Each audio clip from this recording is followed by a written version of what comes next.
Hello.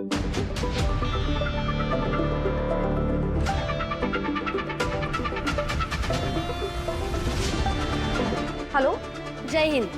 Yes boss. एवढा रात्री call? All good? हेच मी तुला विचारायला फोन केलाय. All good? Yes boss. Update. Shifting व्यवस्थित झालंय, अर्ध सामान लावलंय, अर्ध उद्या लावेल. अच्छा, अर्ध राहिलंय का? ठीक आहे ना, मग केदारला पाठवते मी उद्या तुझ्या मदतीला. शिफ्टिंग म्हटल्यावर कसं मदत लागतेच ना ग कोणाची तरी. हो चालेल की, काहीच प्रॉब्लेम नाही. हा उलट गप्पा मारत मारत आमचं सामान पण पटापटा लावून होईल. करेक्ट. थांबा मी विचारते त्याला. जाशील ना केदार तू? नाही, उद्या माझं ऑफिस आहे. ऑफिस आहे का? मैत्रीण आहे ना ती तुझी? मग boss that's okay, I can manage. त्याचं काम असेल तर कशाला उगाच डिस्टर्ब करायचं, नाही का? I will manage. केदार, जुनी मैत्रीण आहे ना ती तुझी, तिला खरंच तुझ्या मदतीची गरज आहे. आणि मुळात आता ती आपली टीम मेंबर सुद्धा आहे. त्याच्यामुळे आपल्या टीम मेंबरला काही कमी पडायला नको ही काळजी आपणच घ्यायला हवी ना. हा रेवा येईल ग तो. Okay, best then. त्याला सांगा सगळं सामान लावून झालं की मी त्याला पार्टी म्हणून आमरस देईन. त्याला आवडतो ना? अरे वा, आमरस ना.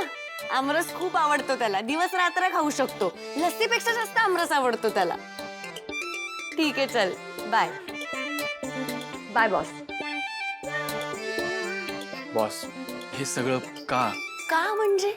तू का इतका विचित्र वागतोयस केदार?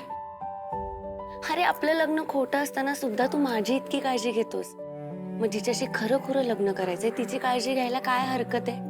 हा, आता तू जर उद्या तिकडे गेला नाहीस आणि तिला ते नाही आवडलं तर गोष्टी सरळ सोप्या करून बोलून टाकायला पाहिजे.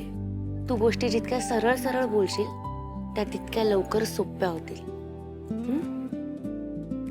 आलेच.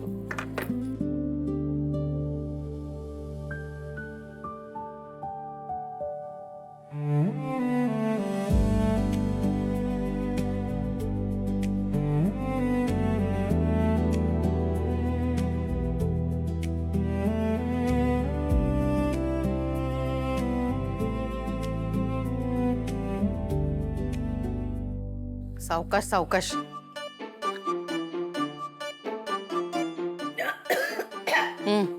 आता झोपा लवकर जाऊन. पिक्चर बघत बसू नका. तुम्ही डार्लिंग रेवा. ए, आता काय मागायला आलीयस? काही मागायला नाही आलीये. तुमच्या एवढ्या मोठ्या कर्जाची परतफेड करायला आली, वाटी द्यायला आली. रिकामीच आणली असशील ना? अशी कशी रिकामी आणीन? सुमीने मला एवढ्या प्रेमाने साखर दिलेली की नाही.